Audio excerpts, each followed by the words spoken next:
Greetings from Virginia and happy centennial, Anchorage. I'm Doug Vandegraft. I wrote this book, A Guide to the Notorious Bars of Alaska. I lived in Anchorage from 1983 to 2000, and I realized the uniqueness of Alaska bars in the time that I lived there. Alaskans love their bars, and 4th Avenue has a long history of notorious establishments. Here's a picture of 4th Avenue. I wonder how many of you recognize it, what it looked like in 1975. See all that neon? A lot of it was still there when I moved to Anchorage in 1983. 4th Avenue was the main street of Anchorage for many, many years, right up to the earthquake, actually. People came to 4th Avenue to shop, to eat, and to socialize, which often meant they were going to a bar. There are not only a large number of bars, 4th Avenue was where the oldest bars were located. Here's a picture of Anchorage in 1915. And you can see plainly there was a panhandle. I don't know if it was a bar, probably wasn't, because alcohol was illegal in Anchorage in 1915. And here's another picture of 4th Avenue. This is looking west from the intersection of C Street, and you can plainly see there on the left the words Panhandle, that sign right there. That is the same location as the bar is today, and the bar is still in business. There were about 12 bars on 4th Avenue in 1942, but because of the military buildup and all the servicemen that were showing up in Elmendorf and Fort Richardson, by 1945 there were 17 bars. In 1950 there were 23, and by 1964, on the eve of the earthquake, there were at least 25. I say at least 25 because those are the bars that had phone numbers. Those are the bars that had addresses. These are the bars I can actually put on a map. But I know there were more bars. I know there were bars either in the basements or in the attics. These were places where people could do gambling or seek out a prostitute. These are places where, yeah, all manners of vice went down on these bars that were not legitimate, but they yet existed anyway.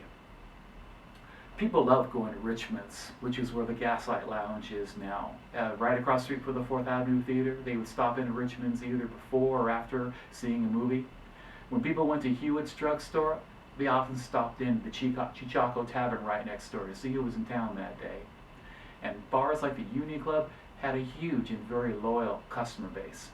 Speaking of the Union Club, that is where the Avenue Bar is right now, on the 300 block of 4th Avenue. This is where the highest densities of bars are located. There were 5 bars on the south side of the street and 5 on the north side. I had heard, like I said, that there were rumors about tunnels, mysterious tunnels that connected some of these places. And I just figured that that's what they were, just rumors. Particularly one person was adamant of these. Oh yeah, he assured me there was a tunnel that connected the Panhandle Bar to the Union Club. I'd also heard of other bars, names like the Silver Slipper, but I had figured that there was no such thing as really the Silver Slipper Bar.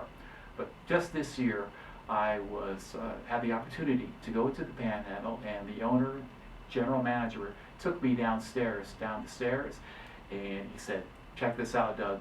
This is where the Silver Slipper Bar used to be, and there on the floor is the image of the Silver Slipper drawing. It was where the old dance floor used to be. It's amazing that things like this have survived." The Silver Slipper Bar was where Wendy Williamson used to play his piano, and those of you, I'm sure, recognize that name from there's an auditorium at University of Alaska Anchorage. It's named after him right now. The earthquake of 1964 changed 4th Avenue forever. Here's a picture of the north side of the 300 block in 1960. And here's a picture of that same block right after the earthquake. That whole north side of 4th Avenue between C Street and E sits on a landslide. And that spelled the end of bars there on the north side of 4th Avenue, and they never were rebuilt. The earthquake changed 4th Avenue forever and ended a way of life that had made Anchorage unique. There's a few bars other than the Panhandle that have survived those times. The Gaslight, which was established in 1970, and the Pioneer Bar, which was established in 1951. I encourage you to go to these unique historic establishments and pick up a copy of my book when you get a chance to. Hope you enjoy the rest of your evening. Thank you.